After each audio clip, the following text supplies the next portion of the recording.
Our special music and guest speaker this morning comes to us from Cape Cod, Massachusetts.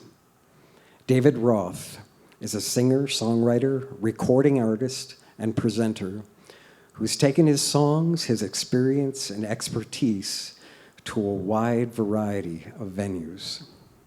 We are so pleased and proud to have David Roth here today. Let's give him a warm welcome. David Roth.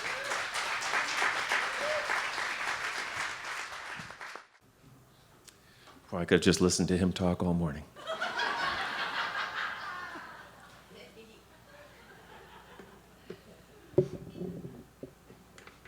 What does any of it mean? My job is to celebrate the present moment because someone I studied with said the only way to suffer is to think about the past or the future. But she adds only 100% of the time. And that would be Byron Katie.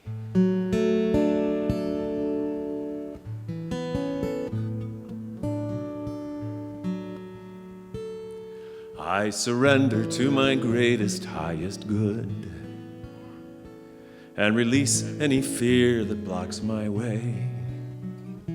For every step I take is taken in pure faith. I am stronger every moment, every day. My mind is willing and my heart is open wide. I trust my instincts and let loving be my guide. I vow to live a life that's real and true and free as I continue moving in this mystery where I surrender to my greatest, highest good and release any fear that blocks my way. For every step I take is taken in pure faith. I am stronger every moment, every day.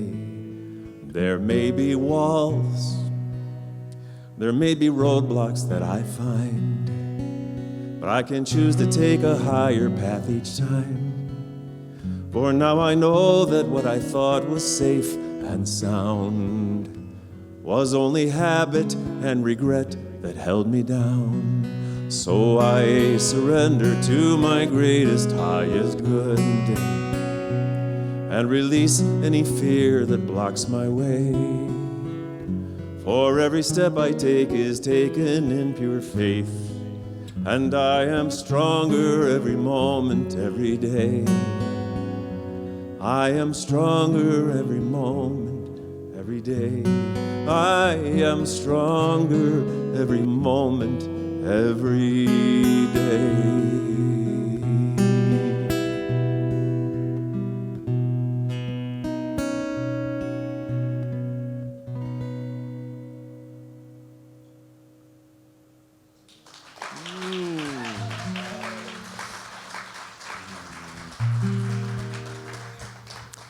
What an honor to be here, and I thank you for the supplemental costuming that was given to me. I was debating whether to wear it around my neck or around my waist, but I looked too much like Errol Flynn and D'Artagnan or somebody like that. The last time I appeared at a Salt Lake City New Thought Church was, I think, about 30 years ago. It was Kathy Ann Lewis was the minister, and it was called the Salt Lake City Church of Religious Science. And it was held at some convention center or some function center. And I had long, dark, curly hair at the time. My mother, a performer, professional big band singer in my hometown of Chicago, said I looked like a cross between Yanni and Howard Stern.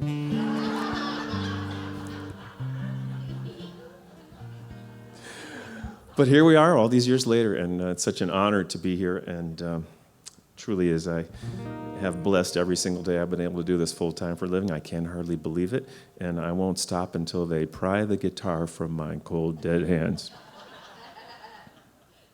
And today I'm talking about the power of yes. Did anybody ever ask you a question where your automatic answer that came up just right from the default was no? No way. Not happening. Well, as I've gotten older, I've discovered that when I get asked a question like that, where the no is such a responsive reflex, that I won't open my mouth quite yet. I'll step back and I'll think, what would happen if I would say yes here? And amazing things happen when you walk through what I call the doorway of discomfort. Because there's always something good on the other side, and it doesn't have to be for me. It might be for somebody else, But in my view, what's good for somebody else is also good for me, because when water rises, it takes everybody up with it. And I stand here this morning to represent the human family, not the us or the them or the we or the they, the everybody that has a birthright to enjoy the fullest and most beautiful, safe, loving, and productive life they can on this planet, or in this universe, if you don't want to feel so limited to Earth.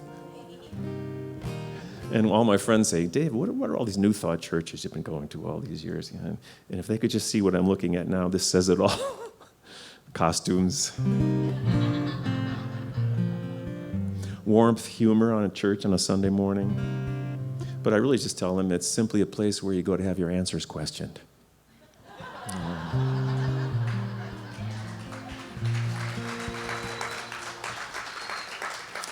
So my wife and I moved to Cape Cod in 2000 after 10 years in Seattle. And after being there a few short years, we were sitting in a cafe one day, and whenever I see a beautiful little spot like that, I say, this would be a great place for some live music, because I've been a bona fide folk singer for 30 plus years. I was molded by people like Woody Guthrie and Pete Seeger and Bob Dylan and Phil Oakes and Joan Baez and Joni Mitchell and Peter Paul and Mary and Simon and Garfunkel and Gordon Lightfoot and Jackson Brown and Alan Sherman and Tom Lehrer and fill in the blank, Steve Goodman from my hometown of Chicago, John Prine. All of those have gone into the blender for He Who Stands Before You Today.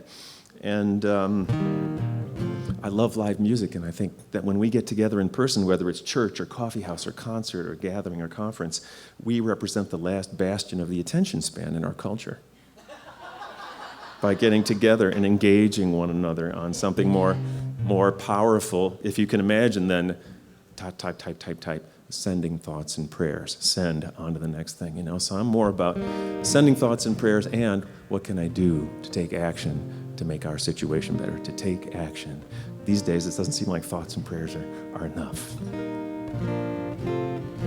So we're in this cafe, and I walk up to the two gentlemen who were standing behind the cash register, and I said, "Hi, my name's David. I'm about to make you an offer you can't understand." And they said, "What are you talking about?" And I said, "Well, how would you like to have absolutely free in your beautiful little cafe a night of free community music? All you got to do is stay open late one night." It was just a breakfast, coffee, and lunch place. And they said, "We've always dreamed of how we could have music in our little cafe." And I said, "I am your man. And let's have an open mic." And they said, "What's that?" An open mic is where we invite anybody from the community who wants to come play a song, read a poem, tell a story. There's a couple things about the open mic. We invite everybody. Let's not charge a penny. Let's make it free. And freedom of speech is important, because when you're an artist, whether you're painting something or sculpting something or writing something or singing something or composing some words, there should be no limit to your self-expression. It's your self-expression, and it doesn't speak for anybody else. It speaks for you. And they said, "We love the idea." And it was December of 2005, and we looked at the calendar, and there was a little printed circle around one of the dates. And when a circle is printed on a calendar, it indicates what, all you astrologers? Full moon. Thank you. Let's do it that night, guys, and we'll call it the Full Moon Open Mic. And they said, "We love this." And we put the word out. I said, "No advertising, just word of mouth." And this place had about 10 tables and 20 chairs, and about 50 or 60 people showed up. And I realized that I tapped into something. If you've ever been to Cape Cod, it's a tourist community. And most of my friends, the plumbers, electricians, carpenters, hotel workers, house cleaners, landscapers, fill in the blank, they work their butts off in the summertime between Memorial Day and Labor Day to make money that will last them through the year. That's the scramble in the summertime when all the tourists come. And I said, let's make it free. And I hit a nerve with all these people piling in, because it was an affordable night out on Cape Cod, which is a rare thing. And 16 very courageous people got up and played. And when I saw these people pouring in, I went out and grabbed an empty, clean 5-gallon paint bucket from my car, and I scribbled a little sign that said, "Free will donations for Habitat for Humanity of Cape Cod." I figured maybe I could send Habitat. The executive director was there that night because she loved folk music. Maybe I could send them $50 the next day. We weren't going to pass it around like church. We're just going to let it sit on the stage. And after 2 hours of wonderful music at all levels, but there's no quantifying beautiful self-expression. It's beautiful in every single case.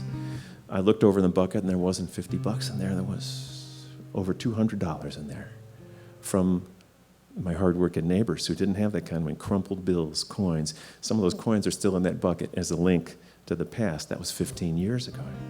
And I thought, this is an idea worth continuing. And we're in our 15th anniversary year of what I thought was going to be one night of free community music. We've raised in that bucket over $15,000 cumulatively. And the event is only about 4 times a year when I'm home and not on tour. But I knew it was an idea worth continuing, and we've given money to over 50 different nonprofits who all of a sudden open the mail one day, a week later, and find a check for $200, $300, $400, $500, $600 odd dollars from us with a letter from me saying, we had some fun the other night, and by the way, we'd like to give you some money. So a few years into this, I get a phone call at world headquarters of David Roth Music, which is the upstairs bedroom in our house. And he wants something like that. Hey, is this David Roth? I said, yes. Hey, I've been coming to your open mics, and I really love them. My name is John, and I'm a big folk music fan, but I'm the director of a low-income housing community on Cape Cod. Yes, we have them. And I wonder, I've got some teenagers who are at risk right now for getting into trouble, drugs, violence, alcohol, just like any place else. Idyllic Cape Cod, we have all those problems. And he said, I wonder if you'd consider coming out to do a songwriting workshop with my teenagers. I've been doing these for years, too, where we encourage one another to create things, all levels. And he said, I just think if the kids spent a couple hours with you, it might be of benefit to them. And I put my hand over the phone and going, teenagers and folk music. Is he out of his mind? Who is this John? John, over the phone. I'm a very positive person, And, I got to tell you, though, the first word that pops out of my mouth when I hear the words teenagers and folk music in the same sentence is, yes, I'll do it.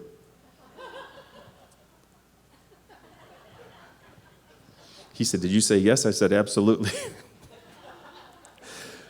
So you know what was happening. Something was speaking before something kicked in. That default no. I said, my heart said yes. Because my heart knew more than I did. It knew that there could be something good on the other side of that door. And it was around Thanksgiving time, too, now that I think of it. And he said, that's incredible. I thought you'd say no. I said, why would I say that? And so we set it up. And about a week before the event, he emailed me and said, I got 14 teenagers signed up for your workshop, Dave. I said, fantastic. Because I didn't know what I was going to do with these kids. I'm an experienced songwriter. I've just gathered a lot of experience. That's all that means. But I knew I could do one thing, and I've already referred to it. That day, I would do what? Show up with a guitar and a notepad and not worry about before or after. Just be in the present moment. And I walked in that day, and there were 15 chairs in the common room of Mashpee Commons, 1 for David, 14 for the teenagers, and not one of them showed up. The chairs were full. The preteens had heard there was going to be music in the main room, and they'd never had much of anything there. And the kids from 6 to 12 years old, they weren't in their chairs. They were on the edge of their seats when I walked in. Are you the music man? Yes. What are we going to do today? Well, I said, my name's David. I'm a songwriter. Would you guys like to write a song together, kids? Yeah. How many hands went up? 14 kids. 28, exactly right. That's right. And it was around the time Woody Guthrie would have turned 100 years old. Pete Seeger would have turned 100 years old this year. And I made it, in Woody's memory, what's called a call and response song, okay? So we wrote this song in an hour, and I passed a pad around, and I asked every kid to write something about how we could do something to make the world a better place. And they loved that idea when I projected, and I said, I love these kids, because they're not in a good situation, and they can still step outside the frame they're in to see a bigger picture for everybody, how the water rises. So we wrote the song, and the adults came back an hour later. We had a potluck lunch. It might not be the potluck lunch that you and I might have, where I bring kale salad and quinoa this and all that. It was stuff from McDonald's and Kentucky Fried Chicken, and it was heartfelt and beautiful and affordable and delicious and meaningful. And we sang them our new song. After we sang the song to the adults, many tears were shed. It's not a sad song. They were tears of joy, tears of happiness, tears of gratitude, pride, wonder, whimsy, boldly going where we, doing something new, doing it together, tears of community. So are you ready to sing our song? Look at the person sitting next to you and say, I can't wait to hear you sing. All right.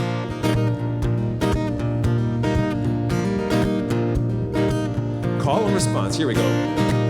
Here we are, here today, here to sing, here to play.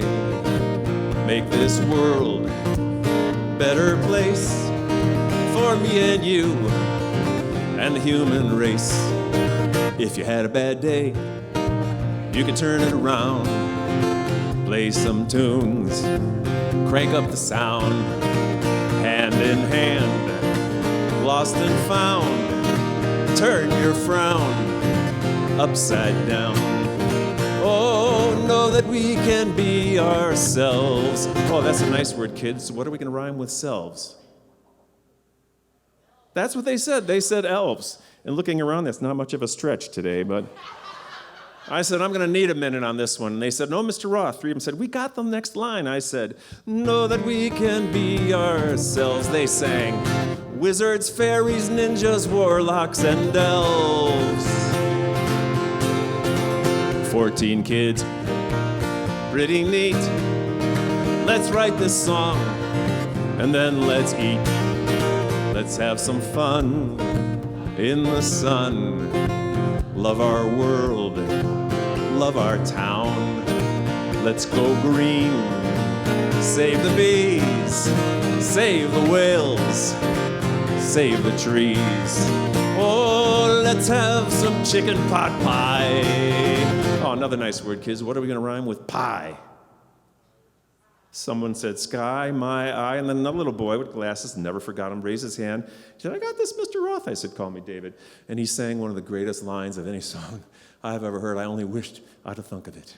I sang, let's have some chicken pot pie. He sang, we'll have lunch with the FBI. Then we can fly in the sky.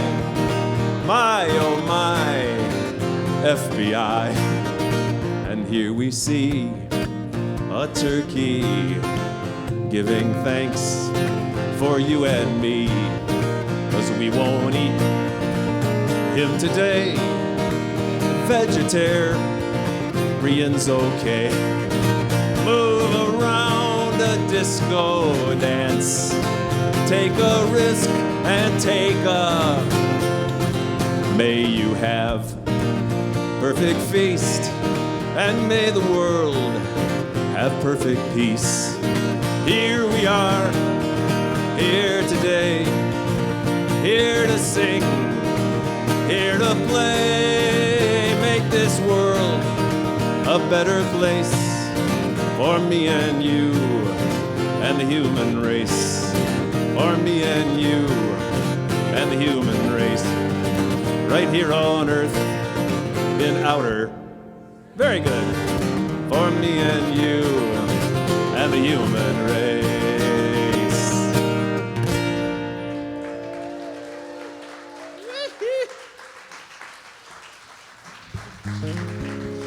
Isn't that a great song? Love that song. And we all felt very connected, and we are still connected to this day. The kids have changed, but the song remains the same. So about a month later, John calls me back up, and hey, Dave, the kids are still buzzing about that songwriting workshop. I said, yeah, John, I am too. It was just wonderful to connect with those beautiful spirits. And he said, yeah, and then he said, the teenagers heard about it. And I said, yes. And John's originally from New York City, and these were his exact words. He says, yeah, now they want a piece of the action. Oh, really, John? How so? And he said, well, one of the Cape Cod papers is offering a cash prize of a couple $100 for the best original song about affordable housing, or as we like to say on Cape Cod, lack of affordable housing. And he said 3 of my teenagers have written these amazing poems, and they asked me if I could contact you to see if they could be made into songs, their poems. And I said, well, John, poetry doesn't automatically equal song lyrics, just by adding music to it. And I can't promise that I'll be inspired by their words, but I can promise you that I'll look at them as you've asked me. So please email them over to me. And he did. He sent me the poems of Matthew Stewart, Jenna Santos, and Shaylin Blaine. And I remember their names from that first day because the poems were unbelievable. And they weren't filled with thoughts and prayers or icing or silver lining. They were filled with their fear and apprehension about not knowing where they might live from one day to the next. There wasn't one bit of hope in any of these 3 poems. Teenagers, no hope. I called up John. I said, John, these are amazing. You're right. Are you sure they want me to try to do something with them? He said, yeah. He says, well, I've got to do one thing, John. I've got to add one ingredient into this soup. I've got to add a little bit of hope, and I want to make a differentiation here. I said, I don't want to add mindless optimism, or it's going to be okay, or sending thoughts and prayers. I want to just put a little bit of mindful optimism into their words, and I'll take all 3 of their poems and make them into one song. And if any of those 3 kids don't like the song, this is where it ends. That's how it works. And he said, that sounds fair. So I made up some chords and a melody, and I put one line of my own at the end of what turned out to be the chorus, and I sent it back to John, and he called me up and said, they love it. Now they want to record it. Got any ideas, Dave? Of course I do.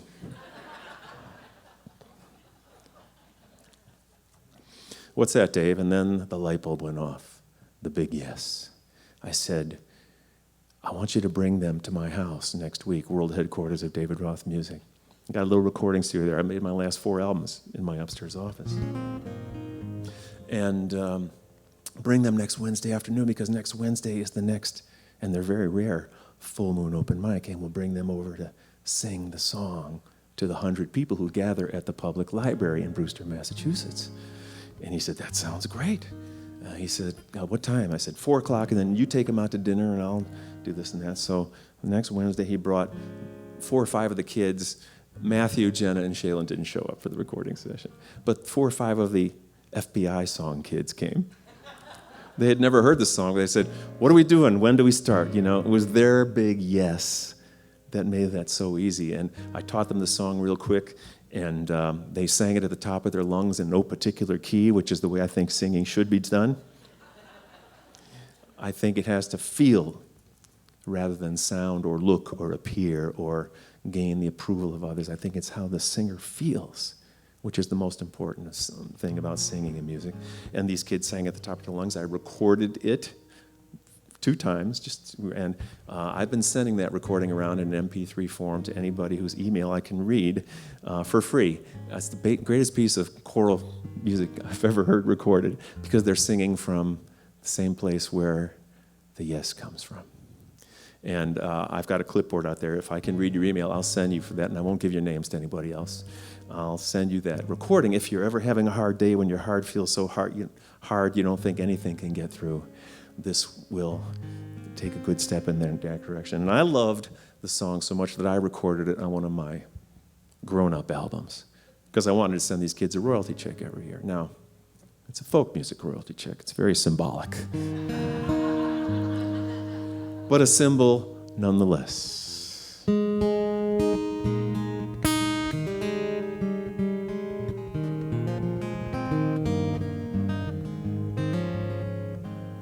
My folks sleep in the bedroom with a crib beside their bed.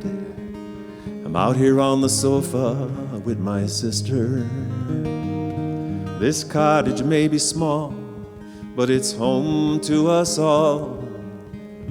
We appreciate everything we have. My wish for my family and me, to have a home like other people do. Sometimes I feel like it's not meant to be, but everything that happens makes me stronger.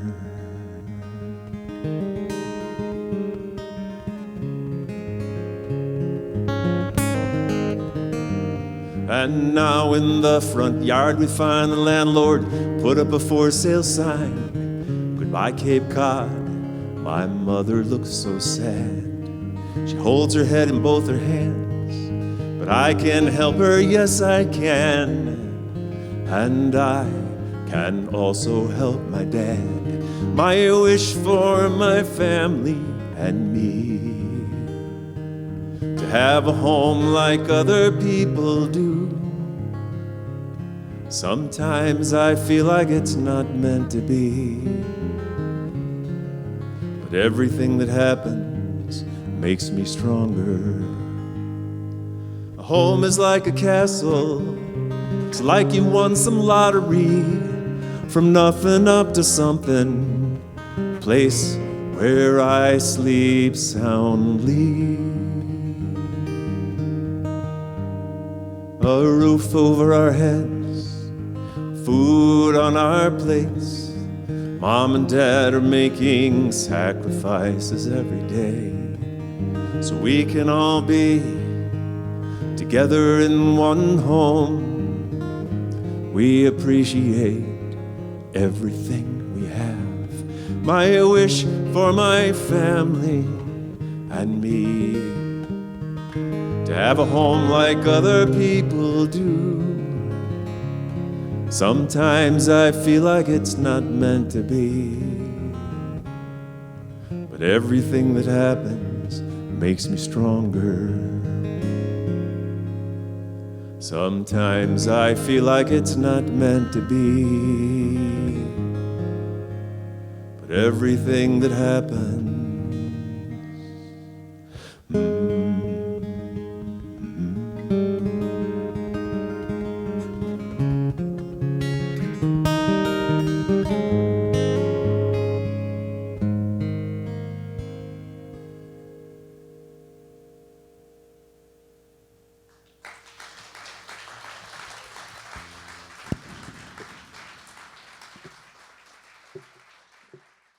As we settle in to that oneness and holiness, we recognize the truth that it's all God. The snowflakes falling this morning that will nourish the earth, creating water for our spring. Our beautiful mountains where some of that snow will be stored. The clouds in the sky.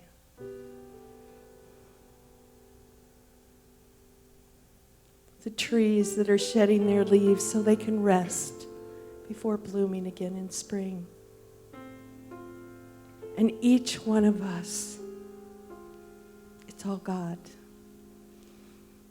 And we are each one with that wholeness, that awesomeness, that joy, that love, that peace, that brilliant mind, that talent and creativity of God.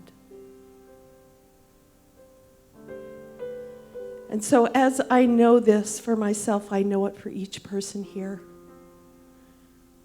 And invite you to come forward and let a practitioner share with you a moment of truth to help you remember the truth of who you are.